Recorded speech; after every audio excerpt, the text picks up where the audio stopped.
For centuries, the grandeur of Spanish royalty has conjured images of majestic palaces, triumphant kings, and a seemingly unshakable masculine grip on power. The history books, the school curriculums, and even pop culture have long clung to the idea that the story of Spain's monarchy is a chronicle written almost entirely by men, with women appearing only briefly as wives, daughters, or tragic figures to be mourned rather than remembered for their deeds. Yet this perception is not just incomplete, it's profoundly misleading. Behind the velvet curtains of courtly spectacle and beyond the throne rooms where kings declared edicts, royal women were wielding influence in ways history has often refused to acknowledge. They were more than silent partners or decorative symbols of dynastic unions. They were rulers in their own right, diplomats, power brokers, and, at times, even military commanders. These women didn't simply exist within the framework of royal authority. They reshaped it, redefined it, and sometimes upheld it when male rulers faltered. Take a closer look at the corridors of Spanish power across centuries, and you'll begin to uncover a tapestry rich with intrigue, intellect, and political mastery, all spun by the hands of queens, regents, and infantas. Some did so in the shadow of their husbands or sons, while others stood defiantly in the spotlight, commanding armies, negotiating treaties, and navigating treacherous court rivalries. From the indomitable Isabella of Castile, who co-ruled and helped unify Spain, to the astute Elisabeth Farnese, who engineered dynastic strategies with astonishing effectiveness, these women were anything but ornamental. Their contributions were not the exceptions, they were the unspoken rule. But why have they remained so overlooked? Perhaps it's because power wielded by women tends to be coded differently, described as influence rather than rule, as support rather than command. The language of history has often robbed these figures of their rightful place. Yet their fingerprints are everywhere, on edicts and letters, on maps redrawn after political unions, on battles won or averted, and in the very survival of dynasties that might have crumbled without their intervention. In peeling back the layers of myth and omission, we don't just uncover forgotten biographies. We begin to reframe our understanding of what royal power truly looked like. This isn't about rewriting history to glorify women for the sake of modern sensibilities. It's about accuracy. It's about giving voice to those who were strategically silenced. And it's about recognizing that the throne of Spain was never held up by kings alone. It rested just as much on the will, wisdom, and tenacity of women who deserve to be known not merely by their titles, but by their legacies. Welcome to Words of Time. In this video, we're going to explore the unsung role of women in Spanish royal power, challenging the myths, revealing hidden truths, and giving overdue credit to the queens, regents, and royal daughters who shaped history as surely as any king. The belief in the pure Christian lineage of Isabella, one of Castile, often referred to as Isabella the Catholic, has long served as a cornerstone of Spanish national identity. Rooted in centuries-old narratives, this myth has played a crucial role in shaping the ideological and cultural foundations of Spain, particularly during and after the Reconquista, the Christian reconquest of the Iberian Peninsula from Muslim rule. Isabella, along with her husband Ferdinand of Aragon, is often romanticized as the embodiment of Catholic virtue, national unity, and religious orthodoxy. Her reign, beginning in the late 15th century, marked the unification of Spain under Christian monarchs and the onset of a new era, symbolized most dramatically by the expulsion of Jews in the year 1492 and the sponsorship of Christopher Columbus's voyage. However, this constructed image of Isabella as the flawless Catholic queen is deeply complicated by emerging historical evidence and scholarly inquiry, suggesting the possibility of Jewish or converso heritage in her ancestry. This contradiction between myth and potential reality carries profound political, religious, and cultural implications, especially in the context of the Spanish Inquisition, which targeted Jews and conversos, those who had converted to Christianity, often under duress, but were suspected of secretly practicing Judaism. The myth of Isabella's immaculate Christian heritage was not simply a matter of personal reputation or royal vanity. It was deeply intertwined with the socio-political structures of 15th-century Spain, which relied heavily on rigid notions of blood purity. These notions became institutionalized tools used to marginalize, persecute, and exclude anyone with Jewish or Muslim ancestry from positions of influence, religious authority, or even from residency in certain cities. By projecting an image of herself as the epitome of Catholic purity, Isabella helped legitimize these policies, giving them the weight of royal endorsement. Her identity was thus conflated with national identity, and her supposedly unblemished Christian bloodline became a template for what it meant to be truly Spanish. Yet, historical research has increasingly unearthed threads in her genealogical background that suggest a more complex reality, one that does not align with the official story promoted during her reign and in the centuries that followed. Some of the earliest clues about Isabella's possible Jewish ancestry lie in the complicated web of intermarriages that characterized the Iberian nobility in the Middle Ages. During this time, conversion was a relatively common practice among Jewish families seeking to escape persecution or gain social mobility.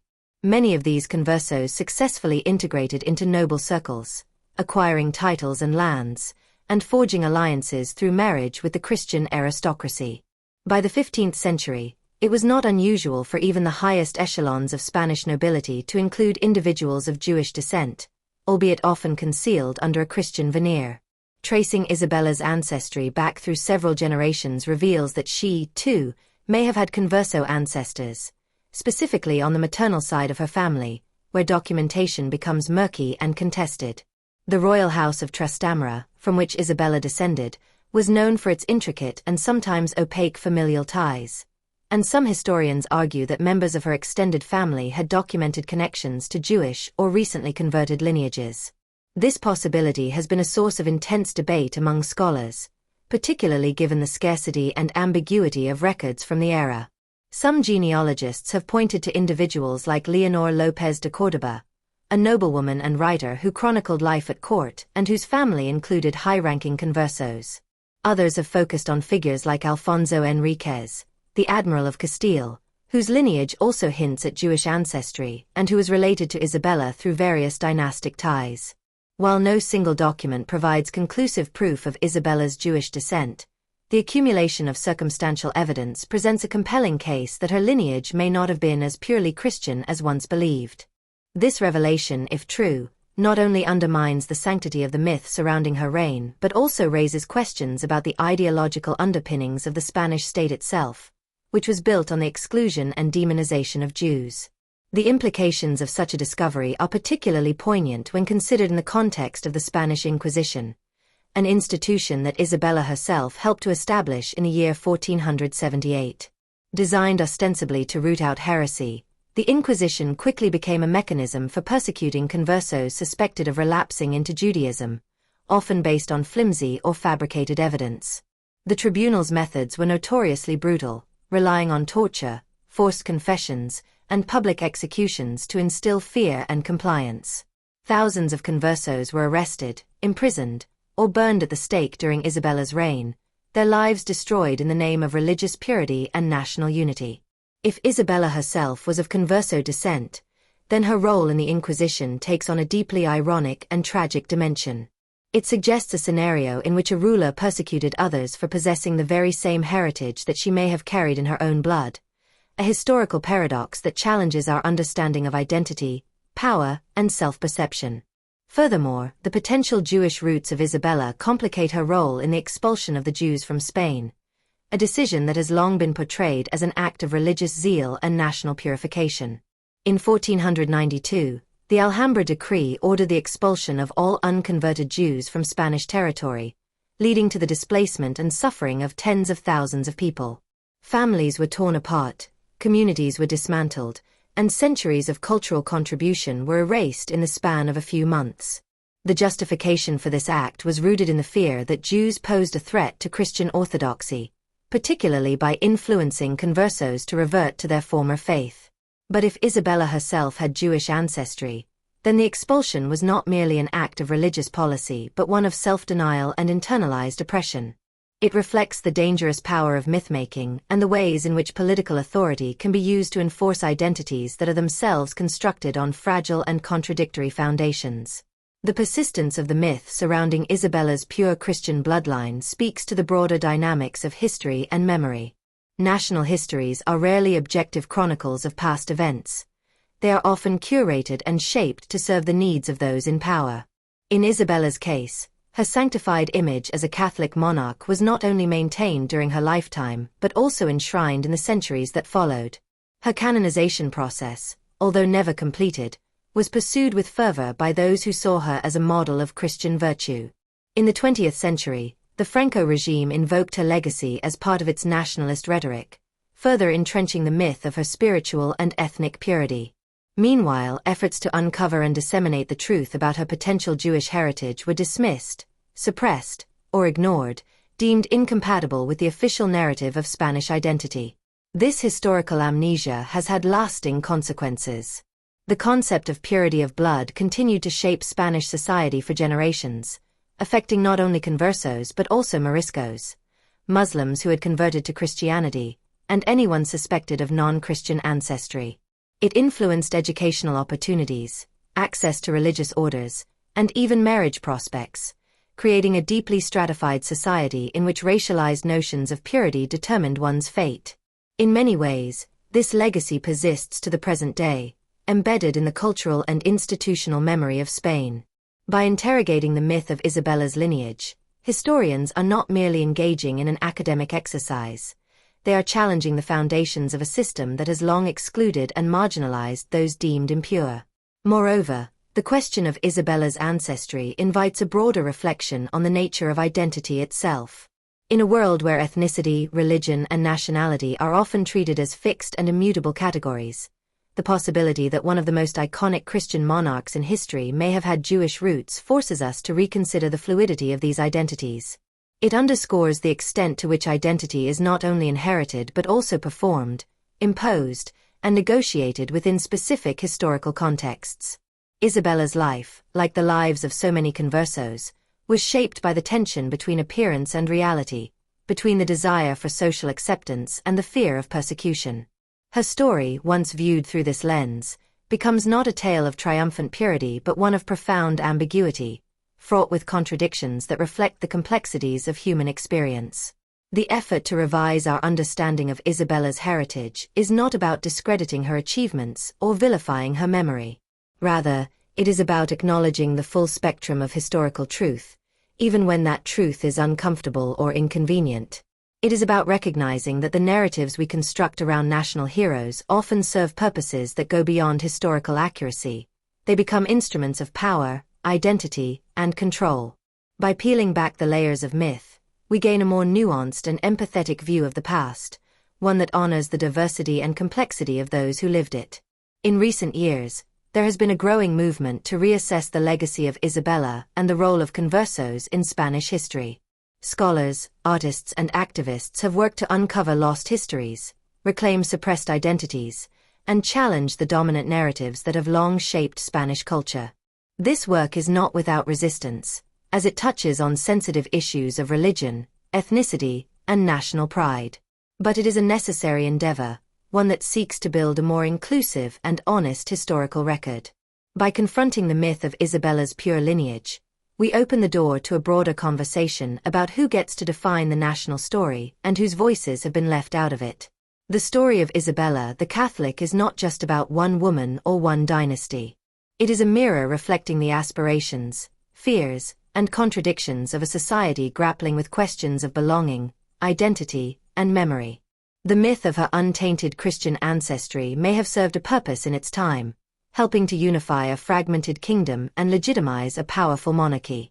But as new evidence comes to light and as our understanding of history evolves, it becomes clear that this myth, like all myths, tells us as much about the present as it does about the past. In challenging it, we are not erasing history. We are reclaiming it, in all its complexity, for a future that values truth over illusion and inclusion over exclusion. Philip II of Spain, one of the most influential monarchs of the early modern era, has often been remembered through a lens clouded by somber tones and dark interpretations.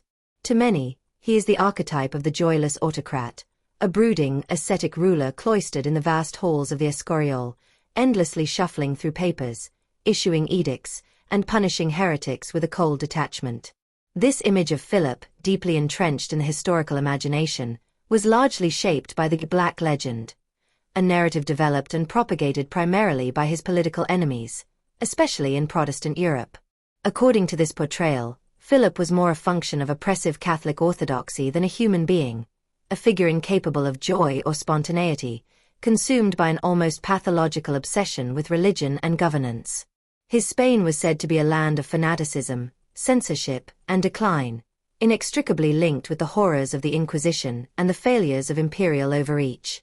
While there are kernels of truth in the traditional image of Philip as an austere and deeply religious man, recent scholarship and a more critical reading of the historical sources invite a far more nuanced understanding of his personality, his passions, and his political acumen.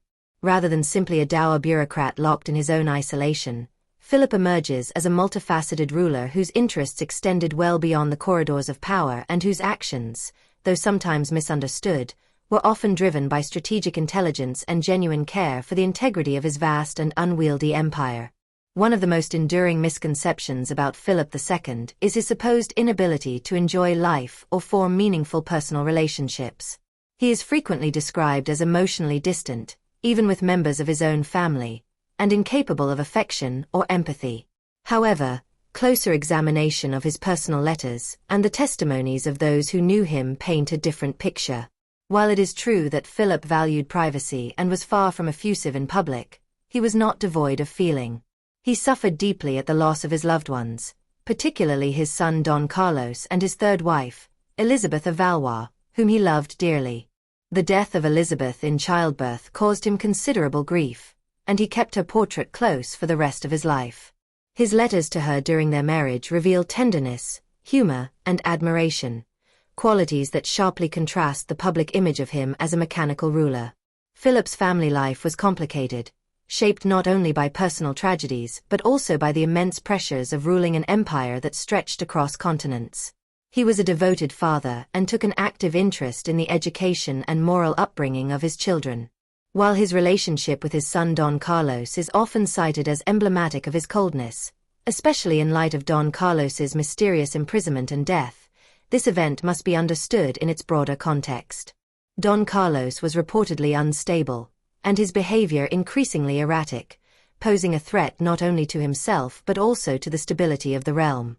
Philip's decision to confine him, while controversial, may have been motivated by a sense of duty rather than cruelty. Beyond his personal life, Philip II had a deep appreciation for art, architecture, and engineering, interests that challenged the perception of him as joyless or culturally indifferent. He was a passionate collector of paintings, particularly those of Titian, whom he admired greatly. His correspondence with the Venetian artist reveals a man of refined taste and genuine engagement with the creative process. Philip personally selected and commissioned many of the works that adorned his palaces, demonstrating a curatorial eye and a belief in the power of art to reflect and elevate royal authority. His crowning architectural achievement, the monastery of El Escorial, is often cited as a physical manifestation of his austere personality. But in truth, El Escorial was more than a cold stone symbol of piety and control. It was a marvel of design, engineering, and cultural ambition. The building served not only as a royal residence and religious center but also as a library, mausoleum, and repository of knowledge. It was equipped with one of the most advanced systems of water management and ventilation of its time, and Philip took a hands-on role in its design and construction. He pored over blueprints, consulted with architects and engineers, and ensured that the building met both his aesthetic and functional standards. Far from a passive ruler retreating into monastic gloom, Philip was actively engaged in shaping the cultural and technological landscape of his kingdom. Philip's interest in engineering extended beyond architecture. He was fascinated by mechanical devices and technological innovations. He encouraged the development of new methods of fortification, supported naval advancements, and followed the progress of scientific exploration. He kept abreast of developments from across Europe and beyond, collecting maps, astronomical instruments, and manuscripts that reflected his intellectual curiosity. His sponsorship of scientific endeavors, though often overshadowed by his religious conservatism, reveals a ruler who was not only pragmatic but forward-thinking. On the political stage, Philip II is frequently criticized for the failures and excesses of his reign, particularly the costly wars in the Netherlands and the defeat of the Spanish Armada in the year 1588. These events are often cited as evidence of his inflexibility, his over-reliance on bureaucracy, and his inability to delegate or respond to change. However, this assessment overlooks his many diplomatic successes and the strategic challenges he faced as ruler of a polyglot empire under constant threat from internal dissent and external aggression. Philip inherited a vast and diverse collection of territories, each with its own laws, customs, and institutions. Unlike many rulers who sought to impose uniformity through force, Philip often pursued a more measured approach, respecting local traditions and seeking to govern through consensus and negotiation when possible. In Italy, for example, he maintained good relations with regional elites and largely preserved the autonomy of city-states, ensuring stability and loyalty. In Portugal, after securing the throne in 1580 through a combination of military pressure and diplomatic maneuvering, he managed to maintain Portuguese administrative structures and trade networks rather than subsume them into the Castilian system. Philip's approach to governance was deeply informed by his belief in the divine right of kings and the importance of religious unity, but he was not blind to political realities. His extensive use of correspondence and reports, sometimes mocked as a sign of micromanagement, was in fact a rational response to the logistical challenges of ruling from afar. With no modern communications infrastructure, Philip relied on a sprawling network of agents, advisors, and administrators, which he coordinated with remarkable efficiency. His reliance on paper and detailed memoranda reflects not only his cautious temperament but also his commitment to informed decision-making. Contrary to the image of Philip as a militaristic zealot, he often sought to resolve conflicts through diplomacy rather than war. His marriage alliances, including his brief union with Mary Tudor of England, were aimed at securing peace and forging Catholic solidarity. He negotiated truces, brokered deals, and offered compromises even in the face of provocation.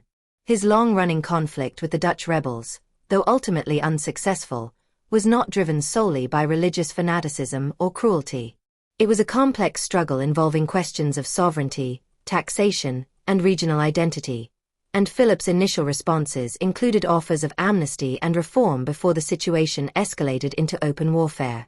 The failure of the Armada has become a defining symbol of Philip's supposed decline, but this single event cannot encapsulate the breadth of his reign. The Armada's defeat, though dramatic, was the result of a combination of misjudgment, weather, and logistical setbacks rather than a fundamental collapse of Spanish power. In fact, Spain remained a dominant force in European and global politics well beyond Philip's death. His control over the Americas, the wealth from silver mines in Peru and Mexico, and the continued expansion of Spanish influence in Asia through the Philippines and other outposts demonstrate the enduring strength of his empire. Philip's religious policies, particularly the support of the Inquisition and the suppression of Protestantism, are often cited as evidence of his rigidity and intolerance. And while it is true that he believed deeply in the Catholic faith and saw it as essential to the unity and stability of his empire, it is important to recognize the broader context of the time. The Reformation had fractured Europe along religious lines, leading to civil wars, persecutions, and social upheaval.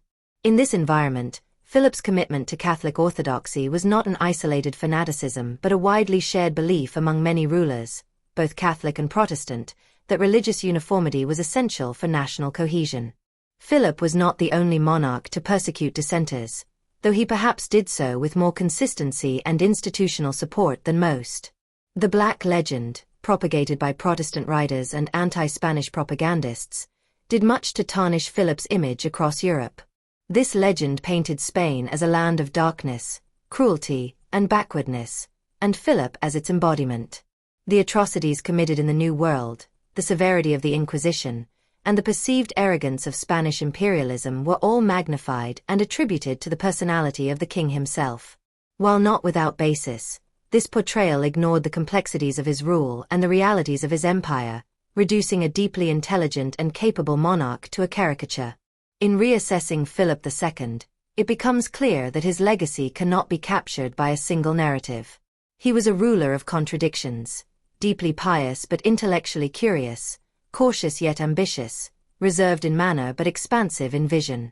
He built one of the most formidable empires in history, governed it with meticulous care, and left behind a legacy that shaped the trajectory of European and global politics for centuries. His personal tastes, emotional depths, and political strategies reveal a man far more human and multidimensional than the brooding tyrant of legend. To understand Philip is to engage with the challenges of empire, the burden of kingship, and the interplay between personal conviction and public duty. He ruled during a time of enormous transformation, when religious certainties were crumbling, new worlds were being discovered, and old orders were being questioned. That he managed to hold together such a diverse and expansive realm for over 4 decades is a testament not only to his administrative abilities but also to his resilience and adaptability. In light of this fuller picture, the image of Philip II as merely a somber, isolated king begins to fade, replaced by a portrait of a ruler who, though shaped by the solemn responsibilities of his office, was nonetheless engaged with the world in ways both profound and deeply human. The idea that Spain was uniquely cruel and oppressive during its colonial era, especially in the Americas, is a narrative that has persisted for centuries. This concept, commonly known as the Black Legend, portrays Spanish imperialism as exceptionally brutal, marked by relentless violence, religious fanaticism, and systematic exploitation. From burning heretics in the Old World to massacring indigenous peoples in the New, Spain is often depicted as the most ruthless and blood-soaked empire of early modern Europe. Images of armored conquistadors wielding swords and crosses, enslaving native populations, looting gold, and imposing Catholic orthodoxy, have deeply shaped how the world remembers the Spanish Empire. But while Spain undeniably committed acts of violence and oppression, the singularity of this narrative deserves closer scrutiny. To understand the truth, one must consider not only the events that fueled the Black Legend but also the political agendas, cultural rivalries, and propaganda campaigns that perpetuated it. When these dimensions are taken into account, the legend becomes not just a record of cruelty but a reflection of geopolitical competition, historical distortion, and the selective memory of European empires. The term Black Legend itself was coined much later than the events it describes, but the sentiments it embodies took root almost immediately after Spain emerged as a dominant global power. From the late 15th century onward, following the unification of Castile and Aragon under Ferdinand and Isabella, Spain became a central figure in world affairs. The conquest of Granada, the expulsion of Jews and Muslims, and the voyages of Christopher Columbus marked the beginning of an expansive imperial project. Within a few decades, Spanish explorers and conquistadors had reached the Caribbean, Central America, South America, and the southern parts of North America. The destruction of the Aztec and Inca empires, accomplished through a combination of superior weaponry, strategic alliances with native groups, and devastating disease outbreaks, resulted in a dramatic reshaping of the continent's political and cultural landscapes. The Spanish colonists imposed new systems of governance, religion, and labor, often with devastating consequences for indigenous peoples. Accounts of this conquest were not just recorded but actively circulated, sometimes by Spaniards themselves. The most influential internal critic was Bartolomé de los Casas, a Dominican friar who had first-hand experience in the colonies. His writings, especially A Short Account of the Destruction of the Indies, were searing condemnations of Spanish cruelty and greed. Although motivated by sincere moral and religious concerns, de los Casas's vivid descriptions of torture, enslavement, and mass killings quickly transcended their original purpose and became potent tools for Spain's enemies. European rivals such as England, the Netherlands, and France seized upon these narratives to paint Spain as morally depraved and politically tyrannical. For Protestant nations, in particular, Spain's association with Catholicism made it an ideal symbol of corruption and repression. By amplifying Spanish abuses and ignoring or downplaying their own, these powers crafted a moral justification for their resistance to Spain and for their own colonial ventures. This competitive propaganda campaign formed the backbone of the Black Legend.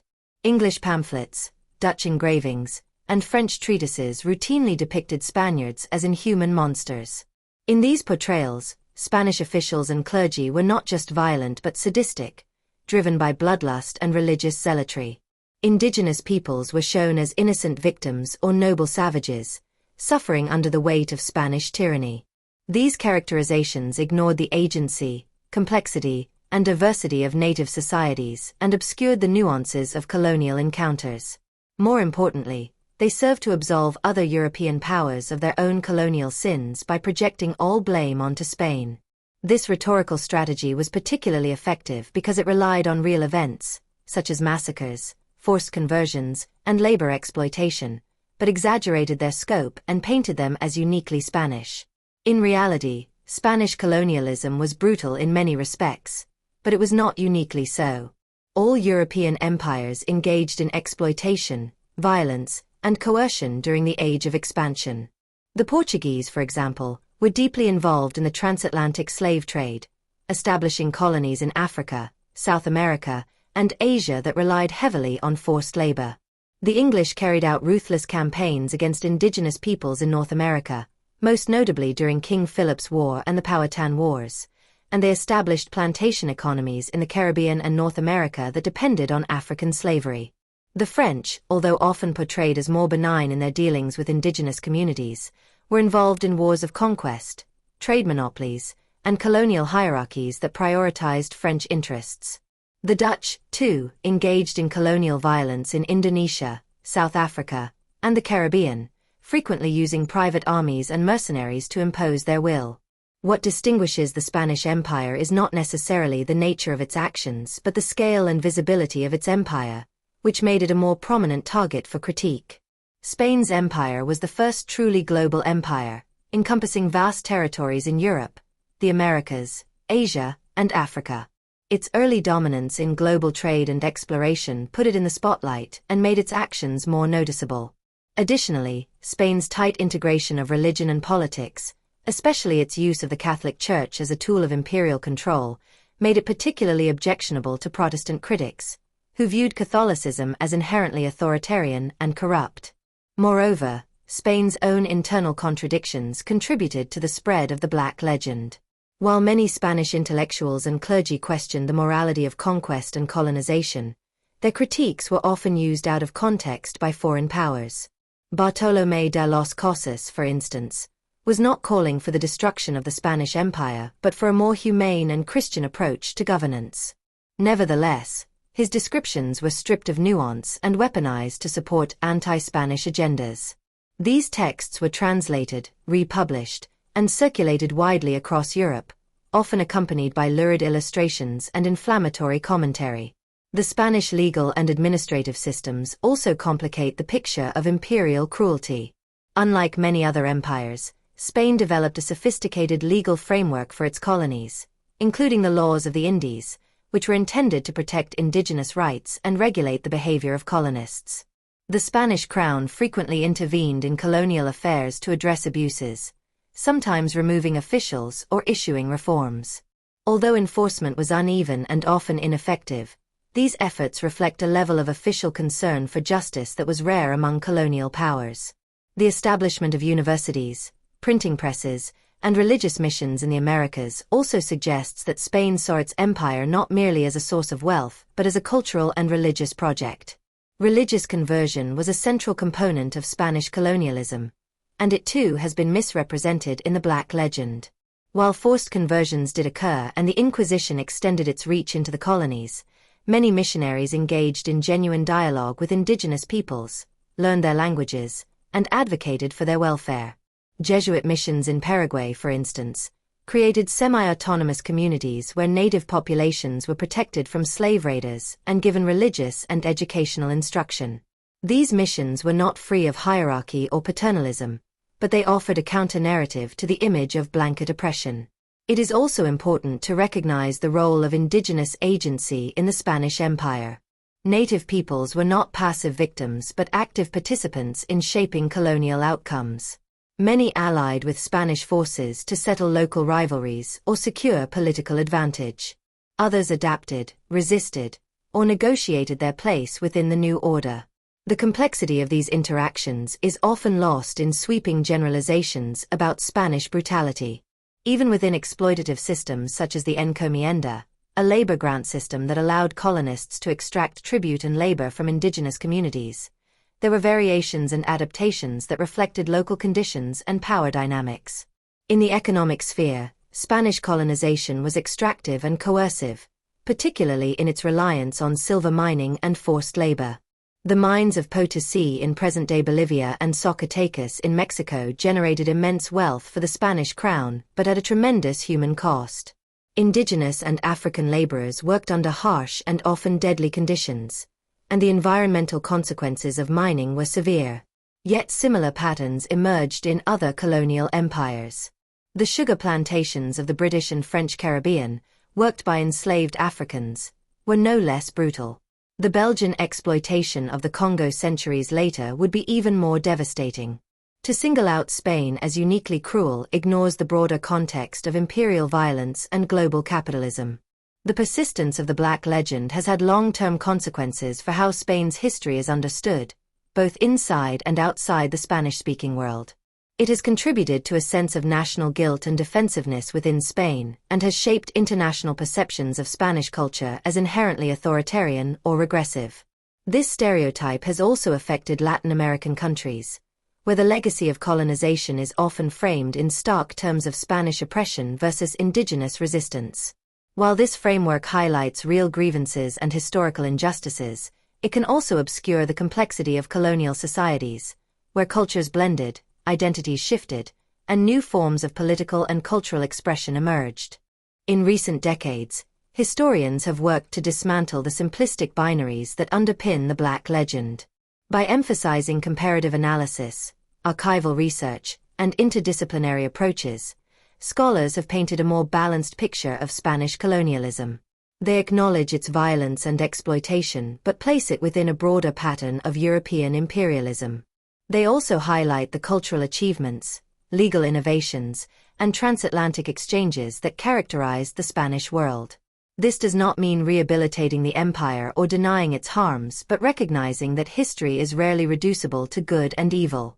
The task of deconstructing the Black Legend is not merely academic. It has implications for how societies remember their past, understand their present, and envision their future. Myths, even when grounded in truth, can distort our view of history and perpetuate narratives that serve particular interests. The Black Legend, by attributing all imperial cruelty to Spain, allowed other empires to evade scrutiny and claim moral superiority.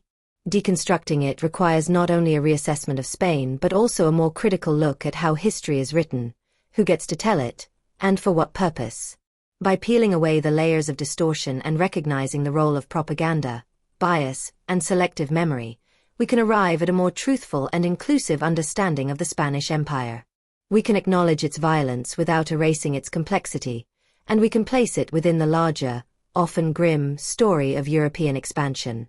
In doing so, we not only correct the historical record but also open the door to deeper conversations about colonialism, identity, and the legacies of empire that continue to shape our world today.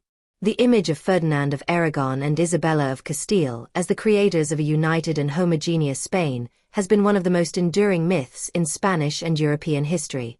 Often celebrated as the Catholic monarchs who brought together the fragmented kingdoms of the Iberian Peninsula under a single banner of religion and monarchy, Ferdinand and Isabella are commonly portrayed as the architects of a new Spain, Christian, centralized, and indivisible. This romanticized narrative has found its way into textbooks, national memory, and official symbolism, from the coat of arms to royal iconography. The reality, however, was far more complex and fractured. The union of Ferdinand and Isabella in the late 15th century was indeed a turning point in Iberian history, but it did not produce a seamless or unified nation-state. Instead, what emerged was a collection of distinct kingdoms bound by dynastic alliance, religious policy, and common enemies, but still divided by law, language, culture, and political tradition. The marriage of Ferdinand and Isabella in the year 1469 is often cited as the moment Spain was born, but it was in fact a union of crowns, not of nations. Each ruler maintained sovereignty over their respective realms, Isabella over Castile and Ferdinand over Aragon. These two kingdoms had separate administrative systems, parliaments, legal codes, and even currencies. They collaborated on foreign policy and shared a commitment to Catholicism, but they did not merge into a single polity. The use of the plural term Spains during this period is not accidental. It reflects the recognition that Spain was not a singular entity but a mosaic of political and cultural units. Castile, the largest and most populous of the kingdoms, did become increasingly dominant, especially in military and colonial endeavors. But this dominance did not erase the institutional autonomy of Aragon, Navarre, or the various other regions that would eventually make up modern Spain. Language was another marker of this enduring diversity. Castilian Spanish did rise in prominence during the reign of the Catholic monarchs, and it became the official language of many administrative functions in Castile. However, other languages such as Catalan, Basque, Galician, and Aragonese continued to thrive and were widely spoken in their respective regions. Catalonia and Valencia, for example, maintained vibrant literary traditions in their own languages, and local elites took pride in their linguistic heritage. There was no concerted effort during the reign of Ferdinand and Isabella to impose Castilian as a national language in the way that French kings would later do with French. The crown's primary focus was not cultural homogenization but political control and religious conformity. Indeed, it was through religion, not language or administration, that Ferdinand and Isabella sought to create a sense of unity. They saw Catholicism as the ideological glue that could hold together their diverse territories and counteract the centrifugal forces of regionalism and heterodoxy. This religious vision culminated in a series of dramatic policies. The establishment of the Spanish Inquisition in the year 1478, the forced conversion of Jews and Muslims, and ultimately, the expulsion of those who refused to convert. These measures were framed not only as spiritual imperatives but as acts of national purification, intended to create a religiously uniform realm under the direct authority of the Crown and the Church. However, the implementation of these policies did not lead to a peaceful or cohesive society. Instead, they sowed deep social divisions and long-term resentment. The forced conversions created a new social class known as conversos, Jews who had converted to Christianity, often under duress, but who remained culturally distinct and were suspected of secretly practicing their former faith. These conversos faced discrimination, surveillance, and periodic violence, as the Inquisition sought to expose their supposed heresies. The fear of religious impurity led to the development of the doctrine of purity of blood, which categorized individuals based on their ancestry rather than their faith and institutionalized a racialized form of exclusion that lasted for centuries. The expulsion of unconverted Jews in the year 1492, and later of Muslims in the early 17th century, had far-reaching consequences for Spain's social and economic fabric. Jewish communities had played a vital role in commerce, medicine, scholarship, and finance. Their removal disrupted local economies and created a vacuum in many professional sectors. The loss of cultural diversity also had a stultifying effect on intellectual life, narrowing the range of perspectives and stifling dissent. The Moriscos, or converted Muslims, suffered a similar fate. Initially tolerated and even protected in some areas, they became targets of increasing suspicion and repression, culminating in their expulsion under Philip III in the early 17th century. The official narrative framed these expulsions as necessary for the spiritual health and political stability of the nation, but in practice, they weakened the social fabric, fostered intolerance, and entrenched a culture of suspicion and exclusion. Political tensions among the different regions of Spain did not vanish with these acts of religious cleansing. The crown's attempts to centralize authority often met with resistance. In Aragon, for example, the fueros, or local privileges and laws, were deeply entrenched and jealously guarded. The Aragonese nobility and urban elites frequently clashed with royal officials over questions of jurisdiction and autonomy.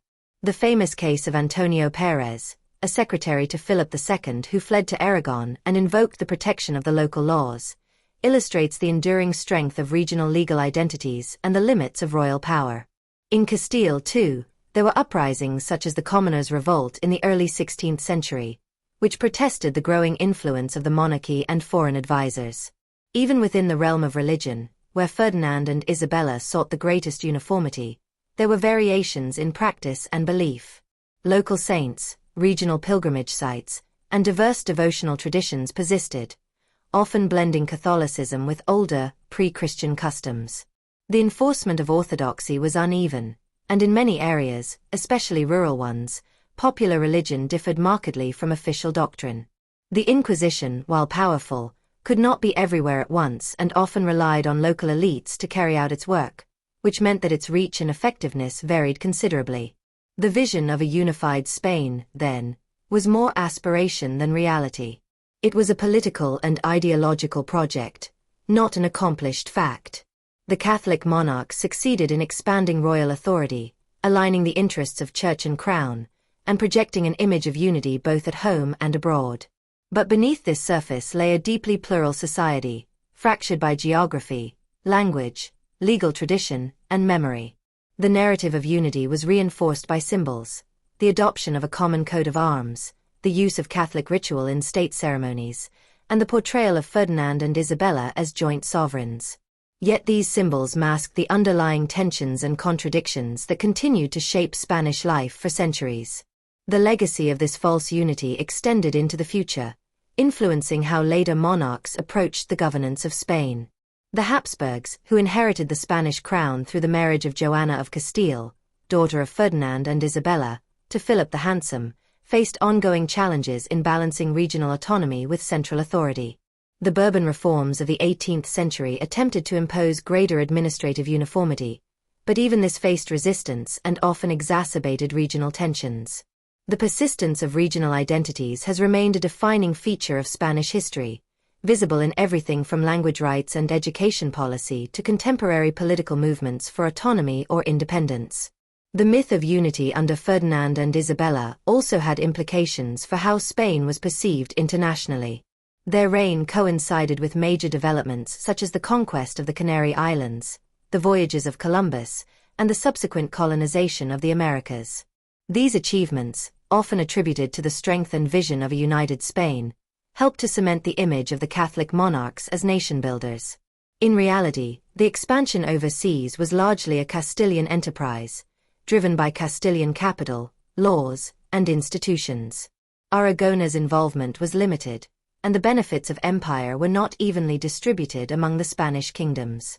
The supposed unity of purpose that drove the empire was, in fact, a series of pragmatic alliances and improvisations. The romanticized view of a unified Spain under the Catholic monarchs has proven remarkably resilient.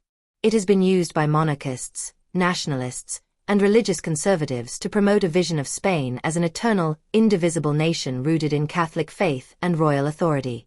This vision, however, has often been at odds with the lived experiences of Spaniards, particularly those in regions such as Catalonia, the Basque Country, and Galicia, where language, culture, and political identity diverged significantly from Castilian norms.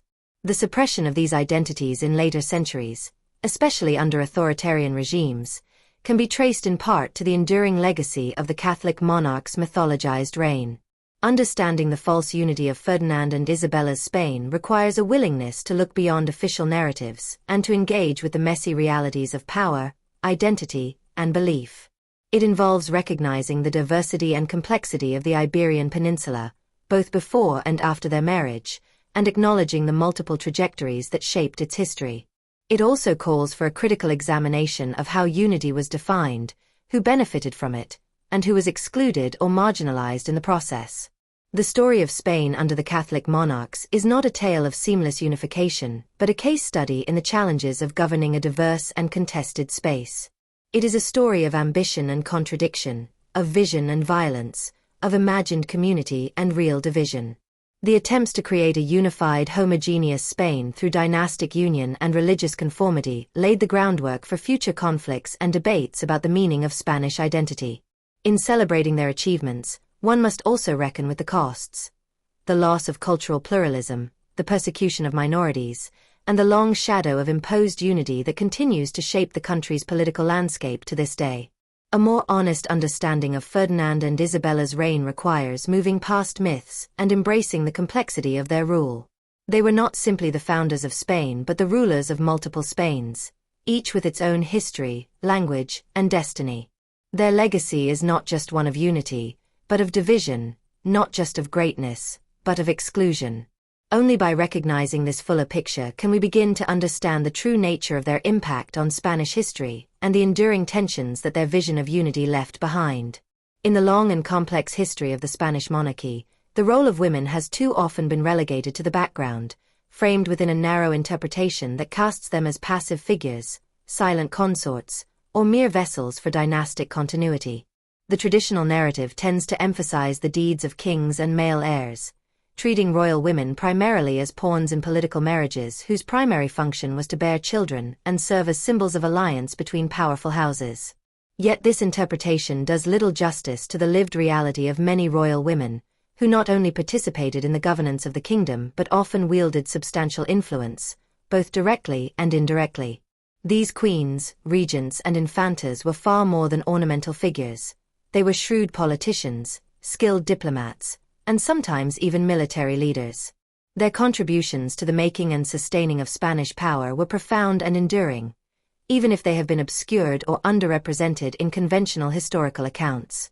The notion that royal women lacked agency stems from a broader cultural bias that equates political power with public visibility and formal authority, both of which were traditionally concentrated in male hands. However, power has many forms, and within the structure of Spanish royal life, women found and forged avenues to shape policy, manage estates, guide succession, and influence religious and cultural affairs.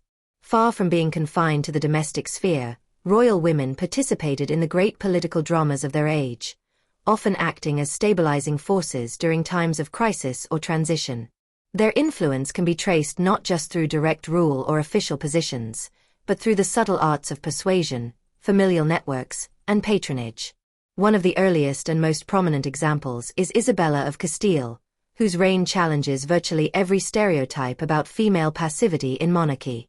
Isabella co-ruled with her husband Ferdinand of Aragon, and while their partnership is frequently cited as an example of marital collaboration in governance, Isabella was no subordinate. She retained full sovereignty over Castile and actively shaped both domestic and foreign policy. It was she who insisted on the final terms of their marriage contract, which protected her authority and independence. During her reign, she led military campaigns, negotiated directly with foreign rulers, oversaw the reorganization of the legal and financial systems, and played a central role in the religious transformation of Spain. Her decisions shaped the trajectory of the Spanish Empire, from the conquest of Granada to the sponsorship of Christopher Columbus. Isabella was deeply involved in the administration of her realm, maintaining voluminous correspondence and presiding over court sessions. She was not only a queen but a ruler in the full sense of the word. Beyond Isabella, the history of royal women in Spain is filled with figures whose political contributions were significant. Catherine of Aragon, daughter of Ferdinand and Isabella, is often remembered primarily as the first wife of Henry VIII of England, but her legacy in English and Spanish diplomacy is richer than that. While acting as regent in England during one of Henry's military campaigns, Catherine personally oversaw military logistics and even ordered the advance that led to a decisive victory at the Battle of Flodden against the Scots. Her political intelligence and resolve allowed her to navigate a dangerous and uncertain environment with skill and dignity, even as her marriage eventually ended in dramatic and public fashion.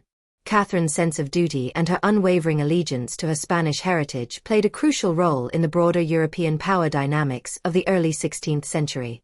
Another formidable figure in the Spanish monarchy was Joanna of Castile, often unfairly remembered as Joanna the Mad.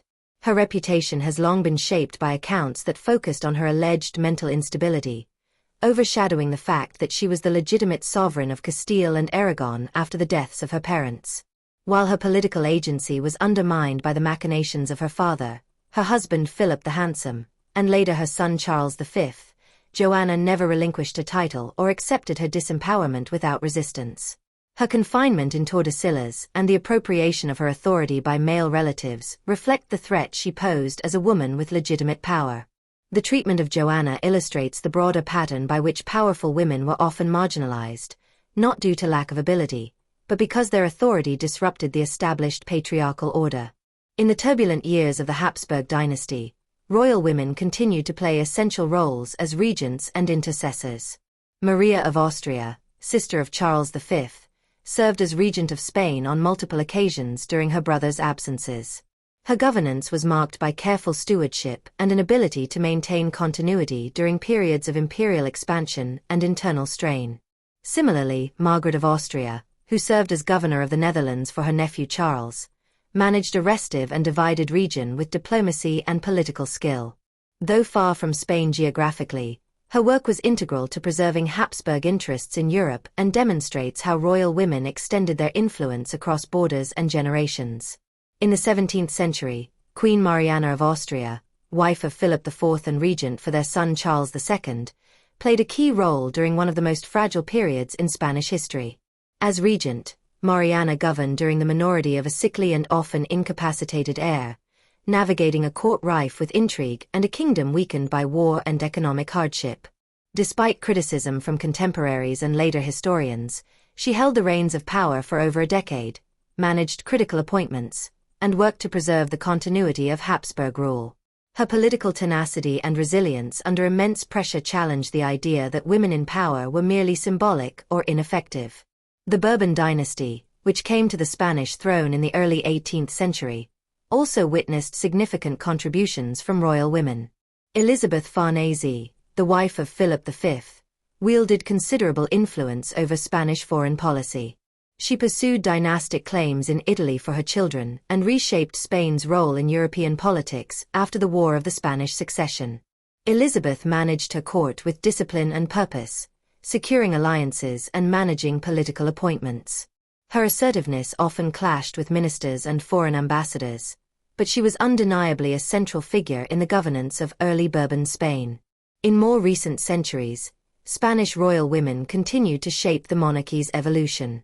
Isabella II ascended to the throne in the early 19th century, becoming the first queen regnant of Spain since the time of her namesake.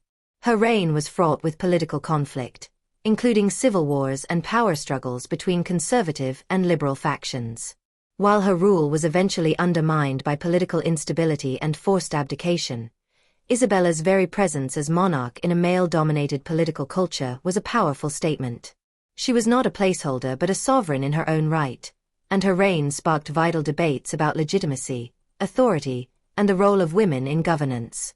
Beyond the queens and regents who held formal power, numerous royal women exerted influence through diplomatic marriages, correspondence, and court patronage. Infantas often served as key diplomatic actors, married off to secure alliances but frequently acting as mediators and cultural ambassadors in their new homes.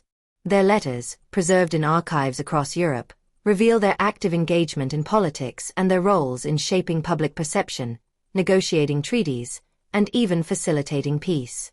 These women were not simply emissaries of goodwill but strategic players in a highly competitive international environment. The court itself was a site of power, and royal women used it to assert their influence. Through their patronage of artists, religious orders, and scholars, queens and infantas shaped cultural and intellectual life. They sponsored architectural projects, religious reforms, and educational institutions. These acts of patronage were not merely symbolic, they were tools for constructing authority, building alliances, and shaping public narratives. Religious devotion, in particular, offered royal women a platform for moral authority that could be parlayed into political capital. By presenting themselves as pious, chaste, and maternal, royal women could justify their involvement in affairs of state and appeal to both elite and popular audiences. It is essential to recognize that royal women often operated within constraints that limited their autonomy. Gender norms, dynastic expectations, and legal frameworks imposed boundaries on what they could do and how they could act. Yet within these constraints, many found ways to maneuver, assert themselves, and exercise real influence. Their actions complicate the simplistic view of monarchy as a purely male domain and challenge the assumption that power only flows through formal public channels. To fully appreciate the role of women in Spanish royal power, one must look beyond titles and official acts to the broader context in which they lived and governed. These women were not anomalies or exceptions. They were integral to the political structure of their time. They shaped succession, negotiated treaties, administered territories, advised kings, and made decisions that had far-reaching consequences. Their stories are not marginal but central to understanding the history of Spain. Modern scholarship has begun to recover these histories, using letters, court records, and artistic commissions to piece together a more comprehensive picture. This work is vital, not only for correcting the historical record but for challenging the assumptions that continue to shape how we think about power, gender, and leadership. The myth of the passive queen or the powerless infanta does a disservice to the women who navigated complex political landscapes, often at great personal cost, to uphold dynasties, defend interests, and govern realms. Re-evaluating the role of women in Spanish royal power is not just an act of historical justice. It is a necessary step in understanding the dynamics of monarchy itself. The Spanish monarchy, like all political institutions, was shaped not just by the actions of kings but by the influence of queens, regents, and royal daughters whose contributions have long been overlooked. Their impact can be seen in the treaties they helped broker, the reforms they championed, the alliances they maintained, and the legacies they left behind. The call to revisit these narratives is not a call to romanticize or idealize royal women, but to see them as complex historical actors. Some were progressive, others conservative. Some succeeded brilliantly, others failed spectacularly. But all of them deserve to be studied, remembered, and understood as individuals who played meaningful roles in the unfolding of Spanish history.